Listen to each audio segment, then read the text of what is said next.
Tree যিটো জিত গছ বুলি বাইবেল লিখা আছে আৰু বহুত সময়ত আমি দেখিছোঁ যীশুৱে অলিভ ট্ৰীৰ কথাও আমি দেখিছোঁ বাইবেলত মানে মেনশ্যন কৰা আছে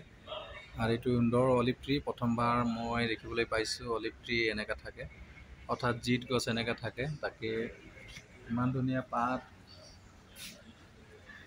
একদম সৰু সৰু আৰু ধুনীয়াকৈ পাতলীয়া পাত আছে ধুনীয়া গছ দেখিবলগীয়া গছ হয় আৰু এইটো হৈছে জিত গছ অৰ্থাৎ অলিভ ট্ৰী তেওঁলোকে লগাইছে সুন্দৰভাৱে তেওঁলোকে ইয়াত পৰিপাটিকৈ লগাইছে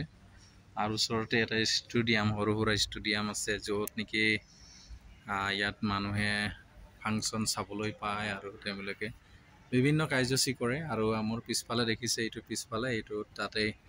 একশ্যন বিভিন্ন প্ৰগ্ৰাম ষ্টেজ হয় যিটো ষ্টেজত তেওঁলোকে পাৰফৰ্মেঞ্চ কৰে আৰু এইটোৱে সুন্দৰভাৱে আপোনালোকক দেখাইছোঁ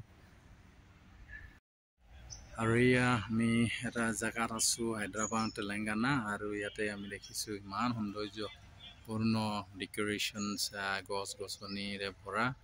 ইমান ডাঙৰ সুন্দৰকৈ বনাই থৈছে ইয়াত বহিব পাৰে কথা পাতি থাকিব পাৰে আৰু ইয়াত আমি দেখিছোঁ যে সৃষ্টিৰ ওপৰতে কিছুমান ছবি ইয়াত আমি দেখিছোঁ সৃষ্টিৰ ওপৰত কিছুমান ছবি আমি দেখিবলৈ পাইছোঁ য'ত নেকি ঈশ্বৰে কেনেকৈ সৃষ্টি কৰিলে কেনেকৈ গছ গছনি সৃষ্টি কৰিলে কেনেকৈ পোহৰ পৰা আন্ধাৰ পৃথক কৰিলে আৰু কেনেকৈ গছ গছনি তেওঁলোকে কি হৈছে গছ গছনি চৰাই চিৰিকটি কেনেকৈ পৃথিৱীত বাঢ়িলে এই কথাটো ইয়াত মানে সুন্দৰভাৱে বিশ্লেষণ কৰিছে আৰু সুন্দৰভাৱে ইয়াত কৰা হৈছে আৰু ইমান ধুনীয়া আমি দেখিবলৈ পাইছোঁ দেখিছে ইমান ধুনীয়া শিলৰ স্তম্ভ বনাই থৈছে আৰু ইয়াত বিভিন্ন কথাবিলাক the alpha and omega John saw' a new heaven and new earth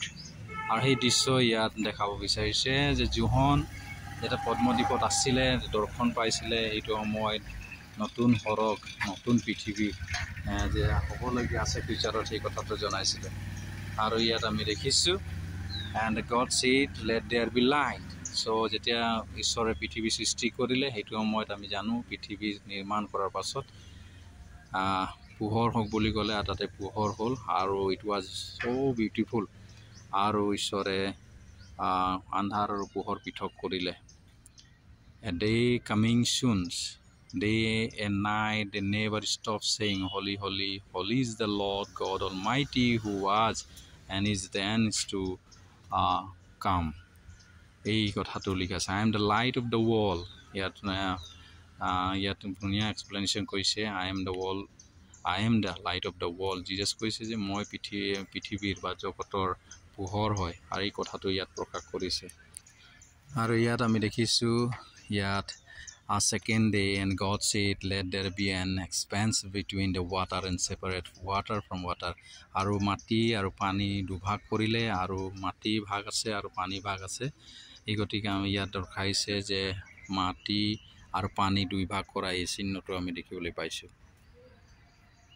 আৰু যেতিয়া সৃষ্টি কৰাৰ পাছতেই আমি দেখিছোঁ যে ইয়াত কেনেকৈ গছ গছনি প্ৰডিউচ হৈছে আৰু কেনেকৈ বাঢ়িছে আৰু গছ গছনি কেনেকৈ ডাঙৰ দীঘল হৈছে পৃথিৱী যেতিয়া হৈ যোৱাৰ পাছত গছ গছনি বঢ়া সেই সকলোখিনি দেখাইছে আৰু এই সকলো চিহ্ন ইয়াতে আমি দেখিবলৈ পাইছোঁ প্ৰতিমূৰ্তিৰে বনাইছে সুন্দৰ এটা ডেকৰেশ্যন আমি দেখিবলৈ পাইছোঁ সুন্দৰকৈ থৈছে সকলো হিষ্টৰীবিলাক আৰু ইয়াত আমি দেখিছোঁ যে কেনেকৈ নোহোৱা টাইমত কৈছিলে যেন God says let the water teem with the living creatures and let bird fly above the earth across the expanse of the sky so that God created everything and moving things so চৰাই আৰু মাছ আৰু সেই সকলোবিলাক নিৰ্মাণ কৰিলে আৰু তেওঁলোকে পৃথিৱীত কি হৈছে পৰিপূৰ্ণ হ'ল তাকে ইয়াত সুন্দৰকৈ এক্সপ্লেনেশ্যন দিছে আৰু ইমান সৌন্দৰ্য আমি দেখিবলৈ পাইছোঁ আৰু ইয়াতে নাকত ফু দিয়া 6 day God created human beings the living creatures and God saw they were very beautiful then said let's make man in our image আৰু নিজৰ প্ৰতিমূৰ্তিৰে ঈশ্বৰে মানুহক সৃষ্টি কৰিলে আৰু সৃষ্টি কৰাৰ পাছতেই তেওঁ নাকত ফু দিলে তাত তেওঁবিলাকে জীৱিত হ'ল জীয়া প্ৰাণী হ'ল তাকে ইয়াত সুন্দৰকৈ দৃশ্যটো আমি দেখিছোঁ যে আদম হাৱাক সৃষ্টি কৰাৰ পাছত নাকক ফুক দিলে, তাৰপিছত জীয়া প্ৰাণী হ'ল। আজি যেতিয়া পৃথিৱী বনালে ঈশ্বৰে, তেতিয়া কি হৈছে সুন্দৰকৈ ইয়াত ক্ৰিয়েশ্যন ইমান ধুনীয়া বিউটিফুল বুলি কৈছে। It's so beautiful. ঈশ্বৰে বনালে, ক্ৰিয়েট কৰিলে আৰু ধুনীয়া এটা পৃথিৱী হয় বুলি কোৱা হৈছে। এই গতিকে ইয়াত ইমান সুন্দৰভাৱে ক্ৰিয়েশ্যন ওপৰতেই গোটেই কথাবিলাক দৰ্শাইছে। ক্ৰিয়েশ্যনৰ পিছতে আমি দেখিলোঁ যে আদম হাৱা পাপ কৰিলে, পাপৰ পৰা তেওঁলোকে পতন হ'ল, তেওঁলোকে আত্মিক মৃত্যু আঁকোৱালি ল'লে। আৰু এনেদৰে গোটেই পৃথিৱীত তেওঁলোকৰ কাৰণেই পাপ এই পৃথিৱীত বা এই জগতত সোমাল। আৰু আমি দেখিবলৈ পাইছোঁ যে এইটো এটা হিষ্টৰী হয়, যিটো হিষ্টৰী সত্য হিষ্টৰী, যিটো ঈশ্বৰে বনোৱা এটা আজ্ঞা তেওঁলোকে অমান্য কৰিলে। Praise the Lord, thank you. মই যিমান পাৰিলোঁ আপোনালোকক দেখালোঁ। ঈশ্বৰে সকলোকে আশীৰ্বাদ কৰক। Thank you. এইটো এটা আঙুৰ গছ,